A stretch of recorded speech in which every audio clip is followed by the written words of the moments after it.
মহান আল্লাহ তাআলার অপরন্ত শুকরিয়া যে আমরা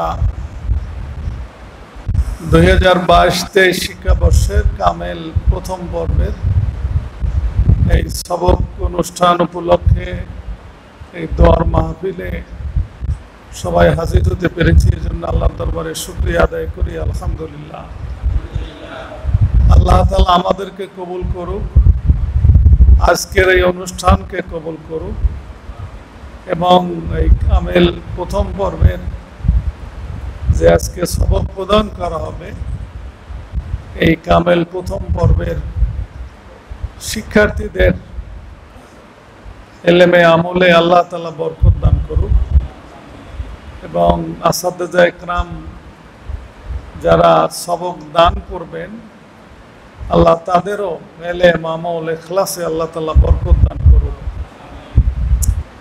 আজকের এই মাহফিলের প্রধান অতিথি আমাদের সকলের প্রিয় মানুষ এবং শ্রদ্ধাভাজন মানুষ, রাজবাড়ী ভান্ডারিয়া সিদ্দিকিয়া কামেল মাদ্রাসার মহতারাম অধ্যক্ষ এবং ভান্ডারিয়া দরবার শরীফের গদ্দিনী শিল্পী আল্লাহ হযরত মাওলানা আবুল ইরশাদ মোহাম্মদ সিরাজুল মুনির, আমাদের সম্মানিত আসাদে ইকরাম এবং প্রিয় শিক্ষার্থীরা, আমরা যে কামেল প্রথম পর্বের আজকে আমরা সবক দিতেছি 23-24 শিক্ষাবর্ষের 22-23 শিক্ষাবর্ষের, মূলত এখন 24-25 শিক্ষাবর্ষ হিসাবে চলতেছে। অর্থাৎ জুলাই মাস থেকে আমাদের হাজেল কামেল আলেমের শিক্ষাবর্ষগুলো হিসাব করা হয়। কাজে এখন 24 সনের আগস্ট মাস, কাজে এখন স্বাভাবিকভাবে আমাদের হওয়ার কথা ছিল 24-25 শিক্ষাবর্ষের সবক হওয়ার কথা ছিল, সেখানে সবক হইতেছে 22-23 শিক্ষাবর্ষের। নানা কারণে আমরা প্রায় 2 বছর কিন্তু পিছিয়ে গেছি। এটা দুর্ভাগ্য আমাদের।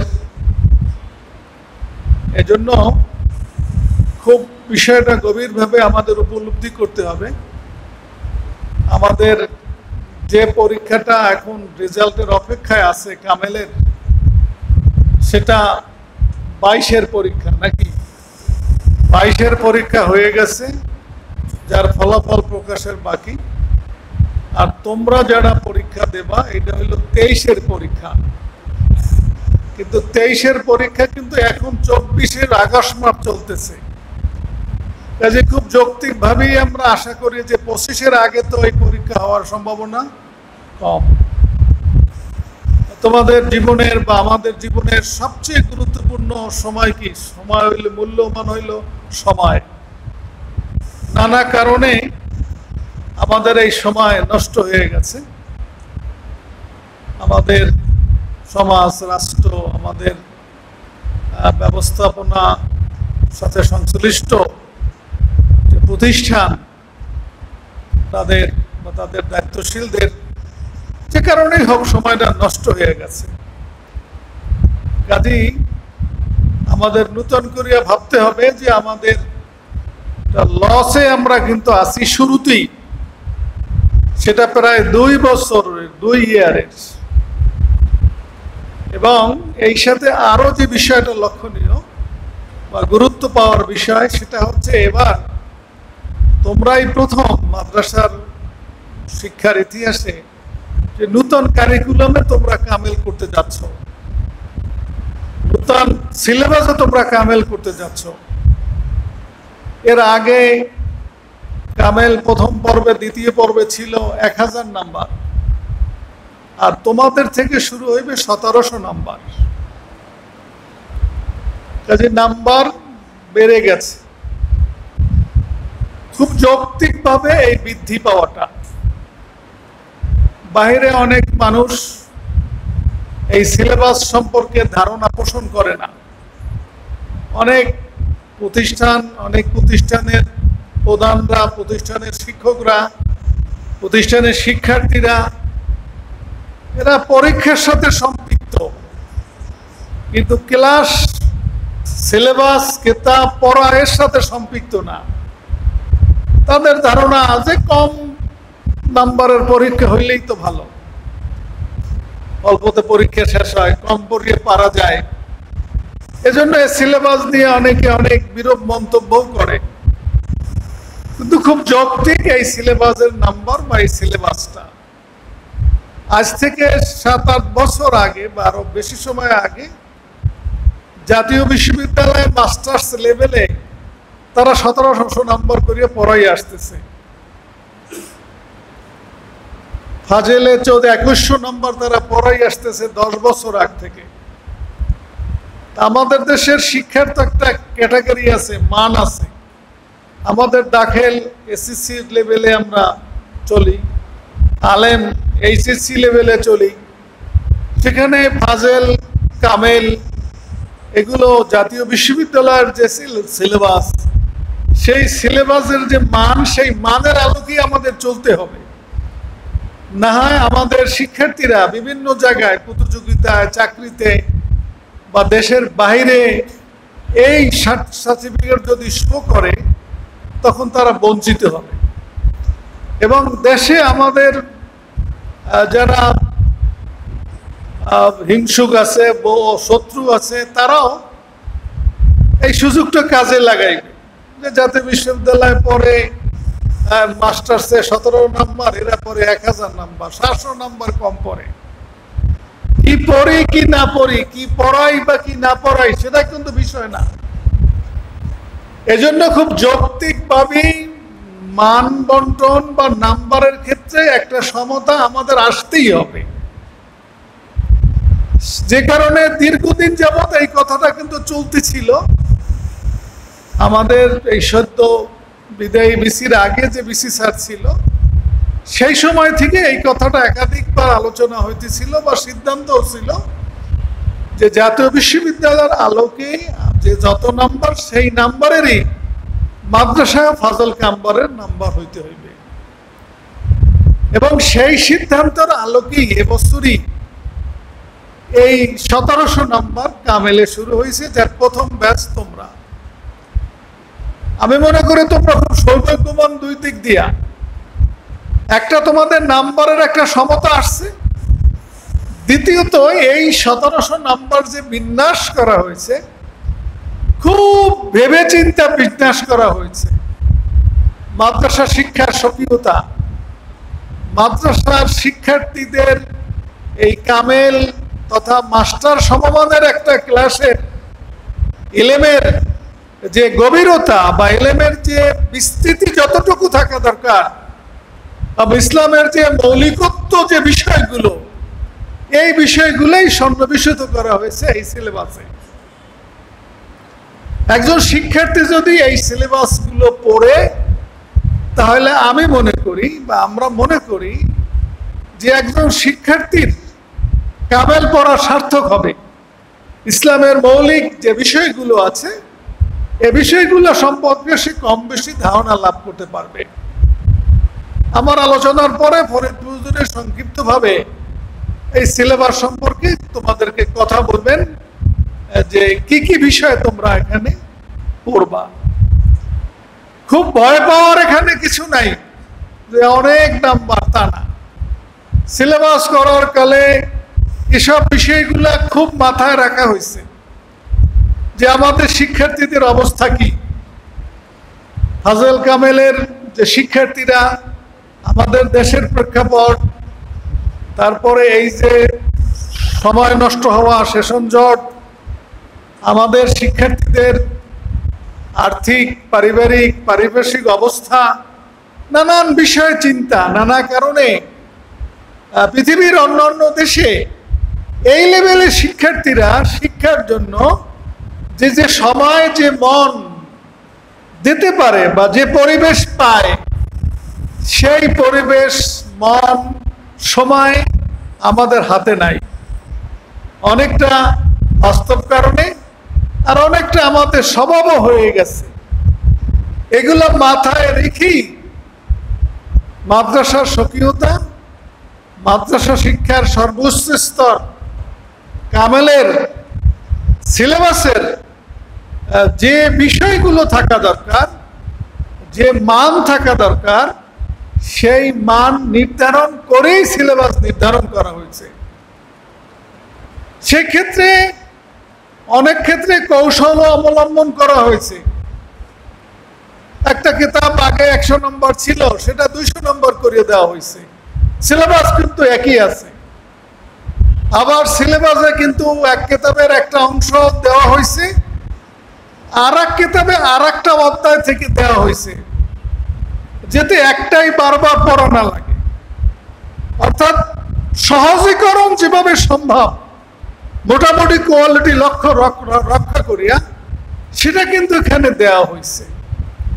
এছাড়া আমাদের আকীদা, আমাদের আমল, আমাদের বাস্তব জীবনের যে অবস্থা, সর্বোপরি ইসলামী শিক্ষার যে মৌলিক ধারা, আমরাও কামেল পড়ছি মাদ্রাসায়, সেখানে যে মাদ্রাসা শিক্ষার যে মৌলিকত্বটা ছিল, সেই মৌলিকত্বটা আবার ফিরিয়ে আনা হয়েছে এই শিক্ষা ক্রমে বা এই সিলেবাসের মধ্যে। আল্লাহ এই সিলেবাসটা কবুল করুক। কোন ষড়যন্ত্রকারীর হাতে যেন এই সিলেবাসটা নষ্ট না হয়। আমি দৃঢ়ভাবে বিশ্বাস করি যে যে সিলেবাসটি করা হয়েছে, এটা এদেশের দ্বীনি শিক্ষাকে জিন্দা রাখা, ইসলামের মৌলিক যে বিষয়গুলো, এগুলোর সাথে আমাদের শিক্ষার্থীদের পরিচয় করাইয়া দেওয়া, বা মাদ্রাসা শিক্ষার গুরুত্ব সমাজে প্রতিষ্ঠা করার জন্যই এগুলো করা হয়েছে। নিশ্চয়ই আল্লাহ পাকের অনুগ্রহ আছে না, খুব অল্প সময়ের মধ্যে এই সিলেবাসটা এই লেভেলে শুরু করা মনে হয় সম্ভব করা অনেকটা কঠিন ছিল। কাজে আল্লাহ পাকের মেহেরবানি, আল্লাহ পাকের মকবুলিয়ত এখানে আছে, বিদায় এটা হয়েছে। কাজে আশা করি এই সিলেবাস আল্লাহ তাআলা কবুল করছেন।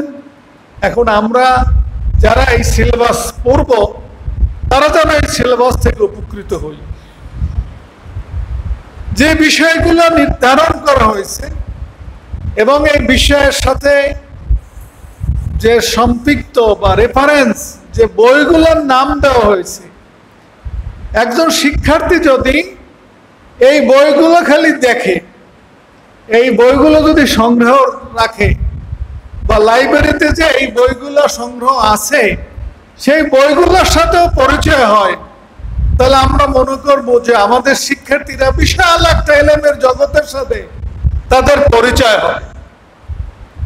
এই তোমরা যারা কামেলে ভর্তি হয়েছ বা হবা, আবহাওয়া বা নানা কারণে এখনো যারা ভর্তি হয় নাই, তোমাদের বন্ধু বান্ধব পরিচিত জনরা, তাদেরকে তোমরা খুব তাড়াতাড়ি খবর দেবা। আরবি বিশ্ববিদ্যালয় সহ গোটা দেশেরই শিক্ষা ব্যবস্থায় বিশ্ববিদ্যালয় পর্যায়ে নানা কারণে একটা স্থবিরতা, একটা অচলাবস্থা চলছে। বিসি প্রবিসি অনেক জায়গারই নাই, আরবি বিশ্ববিদ্যালয় একই অবস্থা। আমি মনে করি খুব শীঘ্রই অচলাবস্থাটা কেটে যাবে। খুব শীঘ্রই হয়তো বিশ্ববিদ্যালয়ের বিসি নিয়োগ হইবে। আমরা দোয়া করি আল্লাহ তাআলা আরবি বিশ্ববিদ্যালয় যেন একজন দক্ষ, যোগ্য, মাদ্রাসা দরদি, দিন দরদি, মাদ্রাসা স্বতন্ত্রতা রক্ষার দরদি, এরকম একজন ভাইস চ্যান্সেলরকে আল্লাহ তাআলা দায়িত্ব প্রদান করুন। যিনি ভাইস চ্যান্সেলর হইবে, সে যে কাজটি করবে, সে কাজটি কিন্তু এইখানে ছাত্রদের সাথে কাজটি কিন্তু এই যে 2 বছরের সেশন জট, এইটা কিভাবে উঠানো যায়। যে বিসি পদত্যাগ করছেন সেও কিন্তু আসেই এই বিষয়টাই কিন্তু গুরুত্ব দিয়েছে। 2টা পরিকল্পনা সবার মধ্যে নিয়ে এনেছে। কথা ছিল 23 জনের ভিতরে আরো একটা পরীক্ষা নেওয়ার, নানা কারণে সেটা নেওয়া সম্ভব হয় নাই, বা এখনো তাই সম্ভব আছে, এই 24 জনের ভিতরে নেওয়ার কথা ছিল। যে বিসি আসবেন সে কিন্তু এসেই, যেহেতু ইতিমধ্যে কামেলের ফলাফল একটা পর্যায়ে উঠে গেছে, কাজেই খুব যে আসবেন সে আসেই পহলা কিন্তু চিন্তা করবেন কামেলের এই পরীক্ষাটির বিষয়। কামেল, ফাজেল আর একটা পরীক্ষা নিয়ে কিভাবে এইখানে সময়টা কভার করতে পারে সেটা কিন্তু চিন্তা করবে। যে কারণে আমাদের হাতে যে খুব দীর্ঘ সময় পাওয়া যাবে সেটাও না। আর আমরা তো এমনি 2 ইয়ার লস করছি, আর লম্বা সময়ও তো আমরা প্রত্যাশা করি না। অল্প সময়ের মধ্যেই আমরা কোর্সও শেষ করতে চাই, আবার পরীক্ষাও দিতে চাই। আমাদের কথা বলার যেখানে সুযোগ থাকবে সেখানে আমরা জোরালোভাবে এই কথাগুলোই বলবো। এখন আমাদের তো প্রস্তুতি নিতে হবে। ছাত্ররা ভর্তি হয় নাই, পড়ে নাই, ক্লাস করে নাই, ভর্তিতে আরো সময় দিতে হইবে, পড়াইতে আরো সময় দিতে হইবে, পরীক্ষা আরো পরে হইবে। এই কথাগুলো কি কল্যাণকর আমাদের জন্য? মোটেই কল্যাণকর নয়। তোমাদের যারা এখন কামেলে ভর্তি হয়েছে, তোমাদের ফাজেলের রেজাল্ট হয়েছে কিন্তু অনেক আগে। আমরা হজে আমি তখন বাইর হয়েছি, তাই না? জুন মাসে বা আরো আগে রেজাল্ট বাইর হয়েছে। এখন আগস্ট মাস চলতেছে, এতদিনে ভর্তি প্রক্রিয়া সম্পূর্ণ হয়ে যাওয়ার কথা, ক্লাস শুরু হওয়ার কথা। দেশে একটা বিশাল পরিবর্তন আসছে, যে কারণেও সময় গেছে। এজন্য তোমরা যারা কামেলে ভর্তি হয়েছো বা এখনো যারা ভর্তি হও নাই, খুব দ্রুত ভর্তি হবা এবং ক্লাস করবা। এই নূতন সিলেবাস দেখবো তোমাদের জীবনের নূতন একটা দ্বার খুলে দেবে, নূতন চক্ষু খুলে দেবে। এলেম কি জিনিস বা ইসলামের মৌলিকত্ব কি জিনিস, যে কি বিষয়গুলো আমাদের পড়া দরকার, শেখা দরকার। কামেল হাদিসে কি পড়া দরকার, কামেল ফিকাহে কি পড়া দরকার, কামেল তাফসিরে কি পড়া দরকার, কামেল আদবে কি পড়া দরকার, এই বিষয়গুলো এখানে আছে। এবং এই সিলেবাসের আরো যেটা বৈশিষ্ট্য সেটা হচ্ছে, তুমি হাদিস নিয়ে পড়লো, কিছু বিষয় আছে তোমার কমন বিষয়, যেটা হাদিসেও আছে, তাফসিরেও আছে, ফিকাহেও আছে, আদবেও আছে। হাদিস নিয়ে যে অনার্স পড়বে সে কিন্তু তাফসির সম্পর্কেও তার ধারণা হবে। আমি আজকের প্রধান অতিথি, আমরা শশীরা মাদ্রাসায় কামেল পাশ করছি। আমরা যখন কামেলে হাদিস পাশ করছি তখন কিন্তু আমরা কাশাব বাইজাবি কামেলে কিন্তু পড়িয়ে আসছি, ইতিহাস কিন্তু কামেলে পড়িয়ে আসছি। মোটামুটি কাশাব বাইজাবি সম্পর্কে কম বেশি তো আমাদের একটা ধারণা আছে। এই কিতাবটি আমরা পড়ি নাই এমন কিন্তু না, পড়ছি, এবং ভালো ভালো ওস্তাদদের কাছেই আমরা আংশিক হইলেও কিন্তু পড়ছি। এটা একটা বিরাট ব্যাপার। আমাদের দেশের তো সব ছেলেরা 4 বিভাগে কামেল করা সম্ভব হয় না। কাজে এই ধরনের নানান বৈশিষ্ট্য সম্পন্ন এই সিলেবাস এখন দরকার তোমাদের ক্লাসে থাকা, তোমাদের ক্লাস করা, আর দরকার আমাদের ওস্তাদদের তোমাদের পড়ানো দরকার, দর দেওয়া দরকার। এজন্য খুব বেশি সময় না, আমরা যে কার্যক্রমটা রেডি করছি তাতে আমি দেখছি 133 দিন সময় এখানে ধরা হয়েছে। তার ভিতরে বন্ধ আছে বাদে আগামী রমজানের আগেই এই সিলেবাসটা শেষ হয়ে যাবে। যদি পরীক্ষার প্রোগ্রামের আগে হয়ে যায় তাহলে তো আরো সময় কমে যাইবে। আমরা ফেব্রুয়ারি মাসের মাঝামাঝি সময় পর্যন্ত এখানে ক্লাসের ধরা হয়েছে। এখন আগস্ট মাস তো শেষ, সেপ্টেম্বর, অক্টোবর, নভেম্বর, ডিসেম্বর মাসে তো বন্ধ আছে, জানুয়ারি, ফেব্রুয়ারি 1.5 মাস, এই কয়েকটা মাস মাত্র। আমি মনে করি তোমরা যদি এই কয়েক মাস ক্লাসে উপস্থিত থাকো, আলহামদুলিল্লাহ, আমাদের আসাতে আমরা যোগ্য ওস্তাদ আছে তোমাদের পড়ানোর মতো। দেখো তোমাদের ক্লাস হোক বা না হোক, শিক্ষকরা কিন্তু উপস্থিত না? তোমরা তো অনেকে আমাদের পুরান ছাত্র আছো, কামেলে পড়ানোর যে ওস্তাদ তারা রেগুলার কিন্তু মাদ্রাসায় আসে। তোমাদের ক্লাস হয় না, ক্লাস হওয়ার সুযোগ হয় না, তো হুজুর শিক্ষক নাই এমন না। বহু মাদ্রাসায় কামেল আছে যেখানে কামালের পড়ানোর মতো 1-2জন শিক্ষকও নাই, বা যারা আছে তারাও হয়তো পড়ানোর মানসিকতা পোষণ করে না, বা যোগ্যতা রাখে না, বা মাদ্রাসায় তারা আসে না। আমাদের কিন্তু এক জাত শিক্ষক কামেল লেভেলের, এমপিওভুক্ত শিক্ষক ছাড়াও এই কামেলে পাঠদানের মতো অতিরিক্ত শিক্ষক কিন্তু আমাদের আছে, এবং তারা এমপিওভুক্ত শিক্ষকদের চেয়ে কোনো অংশেই কিন্তু তাদের যোগ্যতা কিন্তু কম না। এখন দরকার তোমাদের ক্লাস উপস্থিত থাকা। এজন্য তোমাদের কাছে, সকলের কাছে আমার দায়িত্ব, অনুরোধ যে তোমরা নিয়মিত ক্লাস করবা। ওস্তাদের সোহবত ছাড়া কখনো জ্ঞান বাড়ে না। ওস্তাদের সোহবত ছাড়া কখনো ছাত্রের চরিত্র গঠন হয় না, কখনো ছাত্রের ভিতরে আদব সৃষ্টি হয় না, আখলাক সৃষ্টি হয় না, আমলের তাসির সৃষ্টি হয় না। ইসলামের এটা কিন্তু একটা বড় বৈশিষ্ট্য। এই জন্যই দেখো এই কামেলের সনদের খুব গুরুত্ব। সনদ, সনদ মানে উস্তাদের উস্তাদ, উস্তাদের উস্তাদ। এই ছাত্ররা যদি উস্তাদের কাছে না পড়তো তাই সনদ থাকতো না। আমাদের বিশ্বে দেখা যায় যেসব স্কলাররা এই সনদ ছাড়া, উস্তাদ ছাড়া নিজেরা পড়ে পড়ে পণ্ডিত হইছে বা পণ্ডিত্য দেখাইতেছে, তারা এই সমাজের বেশি ক্ষতি করছে, তারাই কিন্তু বিভ্রান্ত হয়েছে।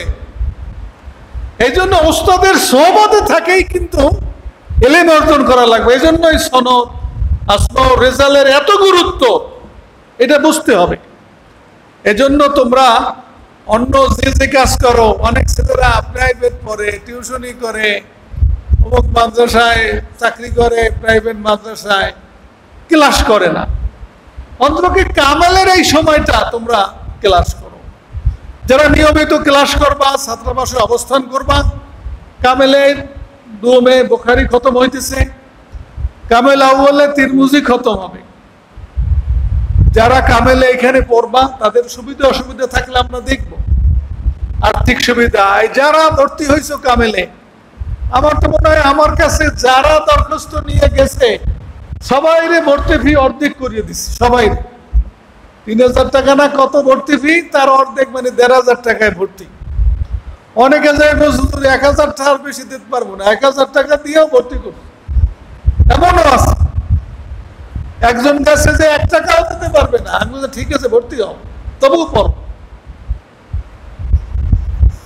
এজন্য যারা নিয়মিত ক্লাস করবা, থাকবা উস্তাদের সোহবতে, তাদের কোন রকমের সুবিধা অসুবিধা থাকলে, বাস্তবিক যদি থাকে সে ব্যাপারেও আমাদের আন্তরিক সহযোগিতা থাকবে।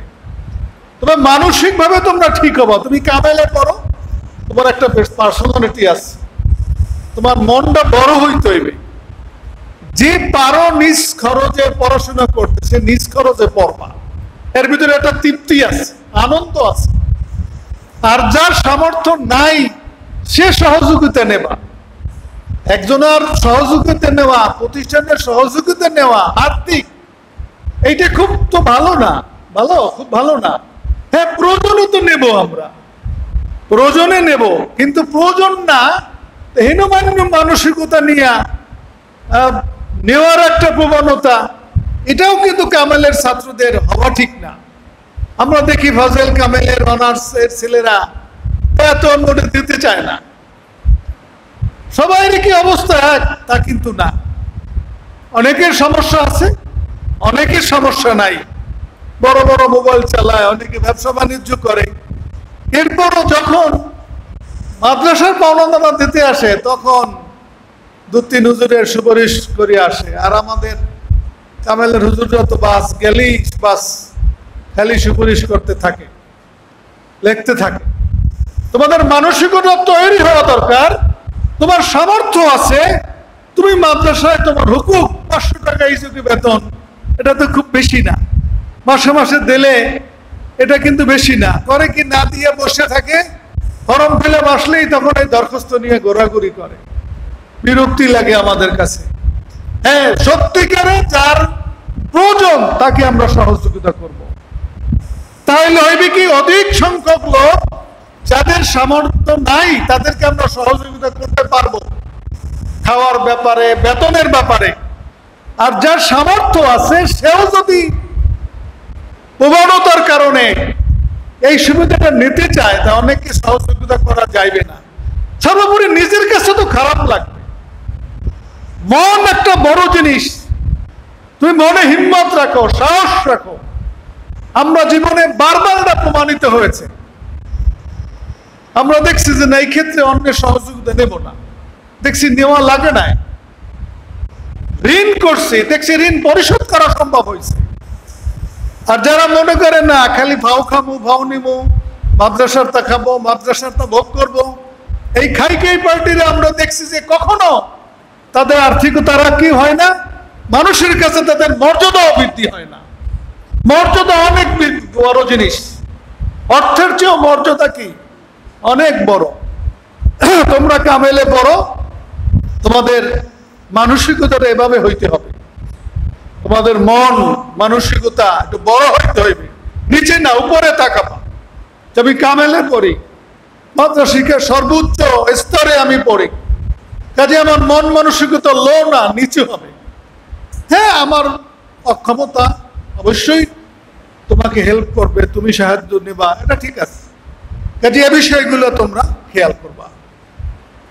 কামেলের ছাত্র তোমরা, সর্বোচ্চ ক্লাসের ছাত্র, তোমাদের সব কিতাবই মাদ্রাসা থেকে দেয়া হবে। এখানে আসাদুল ইকরামরা আছেন, আমি আপনাদেরকে অনুরোধ করি আপনারাও গুরুত্ব দিয়া পড়াইবেন। ছাত্র কম হোক বেশি হোক, ক্লাসগুলো যেন নষ্ট না হয়। অনেক ক্লাস, কামেলে 4 গ্রুপে 8টা ক্লাস, অনার্সে 4 ইয়ারে কতটি ক্লাস, 8টা ক্লাস। এরপরে মনে করো আলেম ফার্স্ট ইয়ার, সেকেন্ড ইয়ার, এরপরে আলেমে দেখছো এক এক 5-6টা শাখা। ক্লাসের এই জমিগুলো যদি আশপাশের যে আছে মানুষের সব নিয়ে যদি দালান কোঠা করা যায়, তাহলে ক্লাসের আর সমস্যা হইবে না। ওই সৌদি আরবে উম্মুল কোরা বা বড় বড় ইউনিভার্সিটি আমরা ঘুরিয়ে দেখছি, গাড়িতে ঘুরিয়ে দেখে। এরকম যদি গাড়িতে ঘোরার মতো একটা ক্যাম্পাস আল্লাহ আমাকে দান করতো, তাহলে মনে করো তোমাকে আর সমস্যা হইতো না। এখন আমি গুণগার, আমার দোয়া কাজে লাগতেছে না, এরকম জায়গা পাইতেছি না, কিনতে পারতেছি না, সামর্থ্য রাখি না। তোমরা তো নেককার মানুষ, আমার আসাদুল ইকরাম নেককার মানুষ, তোমরা একটু আল্লাহর কাছে বলো যে আল্লাহ তাআলা আমাদের এই জমিনটাকে প্রশস্ত করে দিক। অন্তপক্ষে যতগুলা ক্লাস লাগে ততগুলা ক্লাসের জায়গা আল্লাহ ব্যবস্থা করে দেবে। এই ছাত্রগুলো থাকতে যে ছাত্রাবাসের জায়গার দরকার, সেই ছাত্রাবাসের আল্লাহ ব্যবস্থা করে দেবে। দেখছো এই মসজিদে নামাজ পড়তে আইলে মনে হয় ফিরিয়ে যাই, এত গ্যাদারিং লাগে। আসরের সময় দেখছো বাইরে মানুষ তো বইতেই নামাজ পড়তে হয় না, যে পোলাপনদের চাপে পড়ে না পায়ের তলে পড়ে, এই একটা অবস্থা। এরকম মসজিদ আরো 2টা লাগে দারুন না যাতে। কাজে আল্লাহ কবুল করছে, ছাত্র তোমাদেরকে এখানে পাঠাইছে। এখন তোমাদের থাকার, তোমাদের পড়ার যে সুব্যবস্থা, সেটাও আল্লাহ তাআলা করবে, করতেছে না, দিন দিন তো বাড়তেছে, করতেছে। এজন্য তোমরা দোয়া করবা। এজন্য যেখানে যেভাবে ক্লাস হোক, আগে একজন ওস্তাদের কাছে মসজিদে তার বাসায় ছাত্ররা পড়তো। এরকম বহু মাদ্রাসা পৃথিবীতে চলছে যে ওস্তাদ কেন্দ্রিক মাদ্রাসা। মসজিদে একজন ইমাম ছিল, বাস। এই যে আমাদের দেশে ওই যে মুফতি দিন মোহাম্মদ সাহেব, মুফতি আমুল মাস্টার সাহেব, এরাও যখন এই দেশে হিজরত করে আসছে, এরা এক এক জায়গায় মসজিদে, এই যে মুফতি আমুল হাসান সাহেবের মাজার, ওই মসজিদটা তো অনেক আগের মসজিদ, ওখানে বেড়া থাকতো, বেড়া। উনি বেড়াটারা সরাইয়া ঝাড়ু টাড়ু দিয়া ওইখানে নামাজ পড়ানো শুরু করছে। উনি পড়তে আছে, ওনার লাগে 2-1 পড়তে আছে, কিছু ছাত্ররা ওখানে যেই পড়ছে। এরা কিন্তু এই দেশে আলিয়া মাদ্রাসা, ঢাকা আলিয়া ট্রান্সফার হওয়ার পরে কিন্তু এইভাবে, ঠিক এইভাবে কিন্তু মুফতি দিন মোহাম্মদ সাহেব, আরো অনেক পীরজি হুজুর টুজুর যারা, এরা কিন্তু এরকম বহু মসজিদ যেগুলো ব্রিটিশ আমলের পরিত্যক্ত হয়েছিল, ব্রিটিশ আমলের সময়, এই মসজিদগুলো ঝাড়ু দিয়ে দিয়া এই মসজিদগুলো চালু করছে, এবং সেইখানে ছাত্ররা তাদের কাছে থেকে থেকে পড়ছে। আলিয়া মাদ্রাসায় পড়লেই আমরা চিন্তা করি এটা সিট লাগবে, এটা টেবিল লাগবে, চেয়ার লাগবে, ফ্যান লাগবে, এসি হইলে ভালো হয়, বাথরুম অ্যাটাচড হইলে আরো ভালো হয়। হ্যাঁ, আমিও তো মনে করি ভালো হয়, কিন্তু এর চেয়ে জরুরি কি এলেম অর্জন করা নাকি? আমি না খাইয়ে থাকি, আমি ঘুমে কষ্ট পাই, আমার বাথরুমে কষ্ট হোক, কিন্তু আমার বড় প্রয়োজন কি এলেম অর্জন করা। কারণ এলেম অর্জন তো খুব অল্প সময়। আমি যদি সত্যিকার এলেম অর্জন করতে পারি, আমার যদি মেধার বিকাশ ঘটে, ইনশাআল্লাহ ওইরকম খাট পালঙ্গ বাসা বাড়ি আমার অভাব হইবে না। আর যদি এলেম না থাকে, তাহলে কোনো জায়গায় আমার দাম থাকবে না, দুনিয়াও থাকবে না, আখিরাতেও কিন্তু থাকবে না। এই জন্য ক্লাসের যে অবস্থা থাকুক, তোমাদের জন্য এইতে একটা অনীহা না আসে, সে বিষয়ে তোমরা খেয়াল করবা। আমি আশা করব তোমরা আমার কথার অর্থ বুঝতে পারতেছ। তোমরা কামেলের ছাত্র, তোমাদের এখন ওস্তাদ হওয়ার সময়।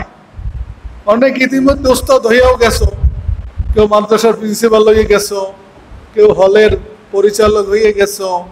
অনেকেই তোমরা 11-এ যারা ছাত্র, তোমারও কিন্তু ছাত্র আছে না? সবাইরে কিন্তু অধিকাংশই কিন্তু ছাত্র আছে।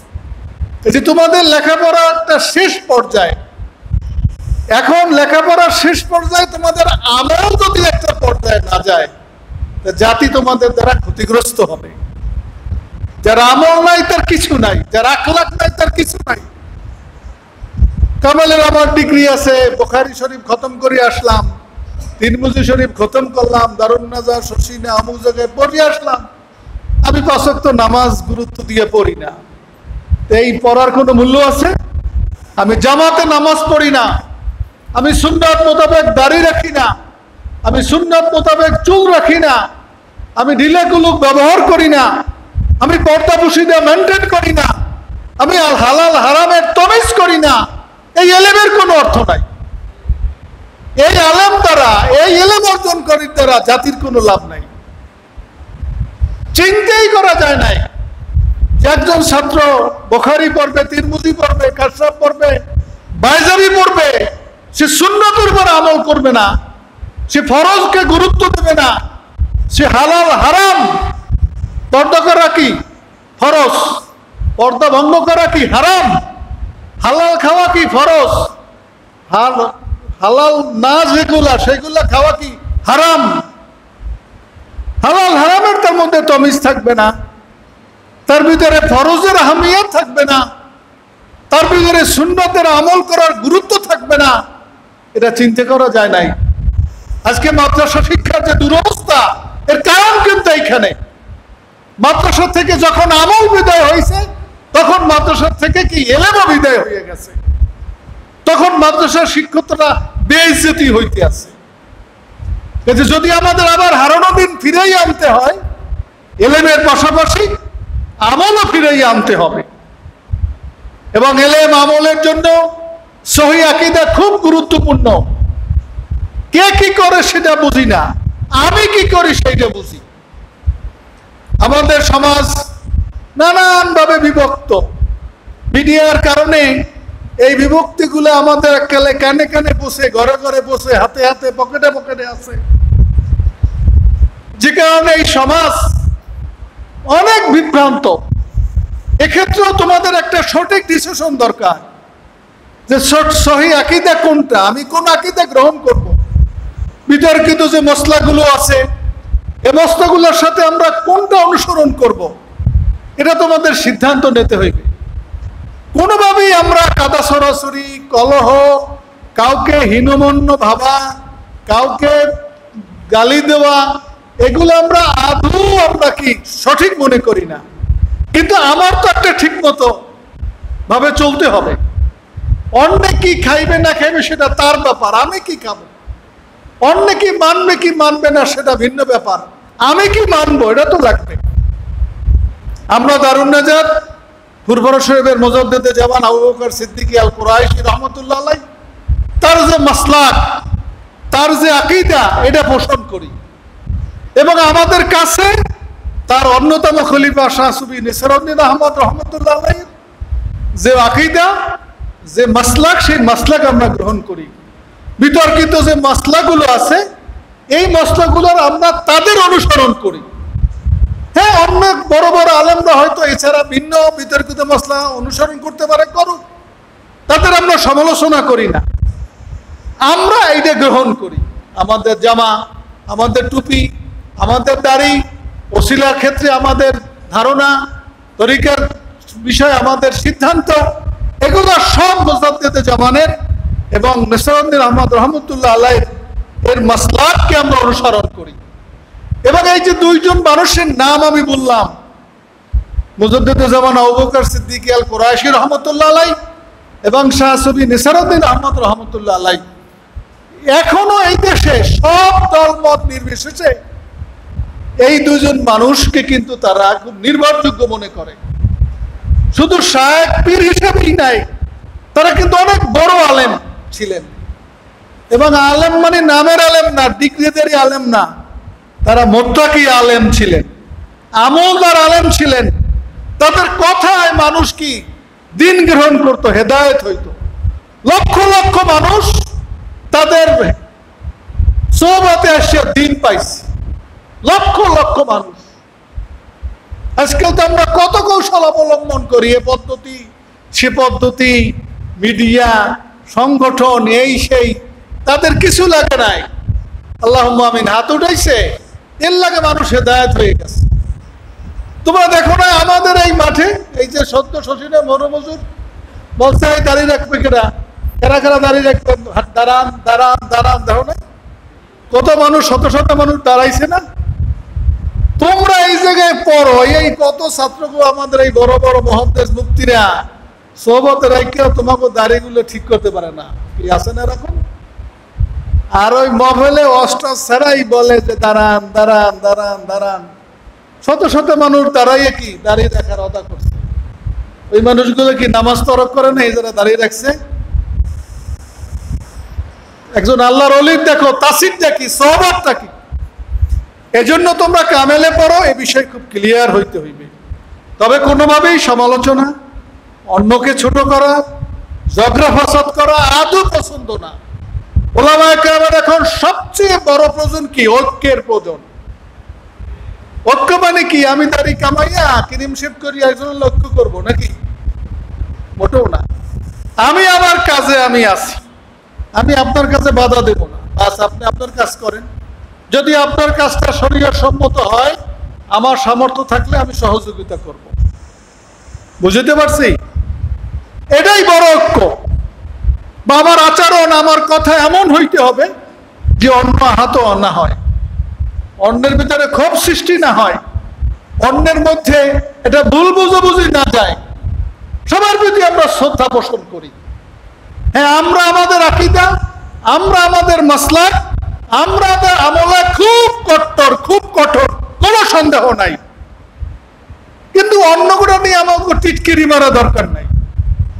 আমি অসাধারণকে বলবো, আপনারাও কথাবার্তা সতর্কতা সাবধানের সাথে বলবেন। শশীনা স্টেজের সামনে এটা ব্যানারে লেখা আছে, মরুমজুরের একটা বাণী, যে তোমার দই মিষ্টি বলো, অন্যের দই টক তা বলতে যাইও না। গিবত শিকায়েত হেদায়েতের জন্য বড় অন্তরায়। আজকে তো আমরা গিবত শিকায়েত এটাকে হালাল মনে করতে আছি, এটাকে নিজেদের যোগ্যতা মনে করতেছি। যমুকের সমালোচনা করা, অমনকে ছোট করা, শুধু দুর্ভাগ্য এটাই না, বরং আর একজনকে ছোট করার জন্য মিথ্যা বলাকেও জায়েজ মনে করতেছি। এরকম আলেম ওলামা ইসলামী দল হয়ে গেছে, আল্লাহ তাআলা বানাই দিয়েছে। দুর্ভাগ্যটা আমাদের। এই ব্যাপারে তোমরা সতর্ক থাকবা, সাবধান থাকবা। মিথ্যা বলা সবার জন্য কি হারাম, সবার জন্য এটা গুনাহের কাজ। আমরা আমাদেরকে নিয়ে থাকি, আমরা আমাদের স্বকীয়তা আমাদের আমলের মধ্যে ফুটাইয়া তুলি।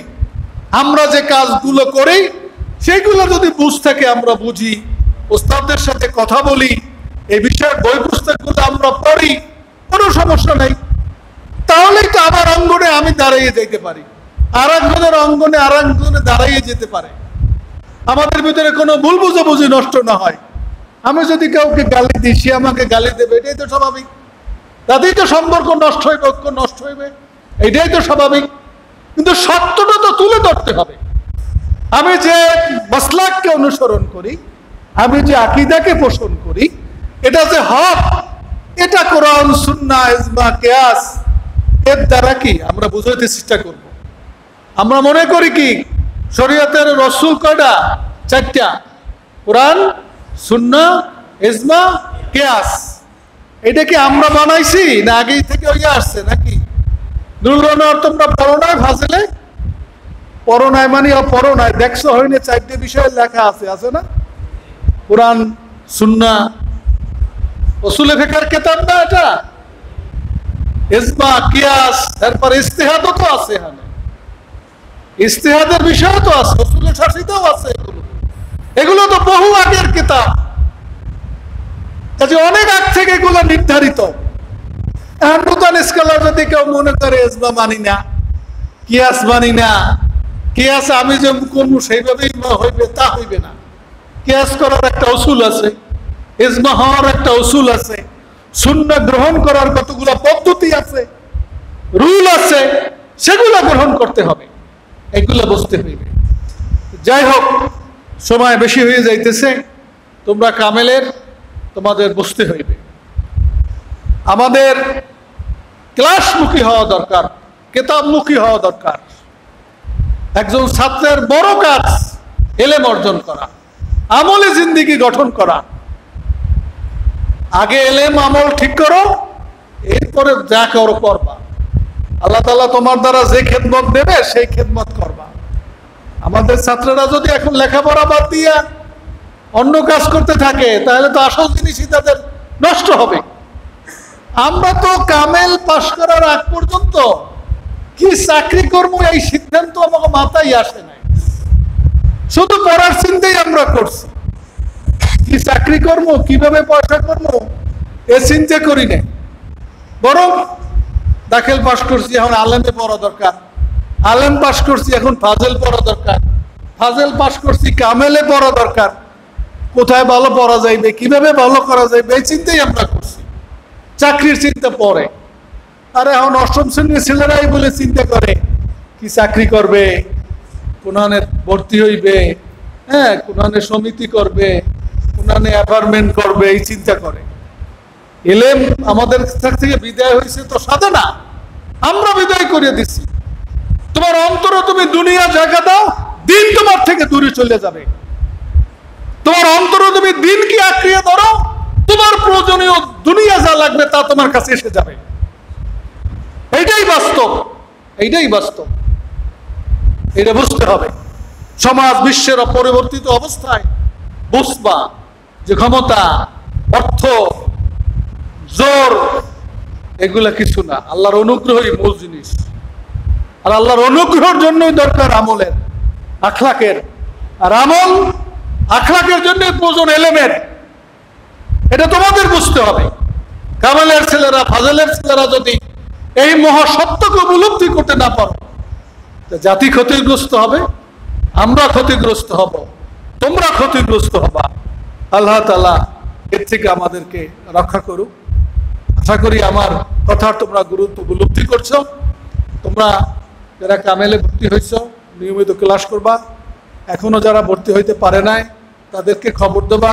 তোমাদের বন্ধু বান্ধব, আত্মীয় স্বজন কামেলে যারা রেগুলার ক্লাস করবে, তাদের জন্য আমরা সব ধরনের সহযোগিতা আমরা করব। আর আসাদা একরামদেরকে বলি, আপনারা মোতাল্লা করে পড়াইবেন।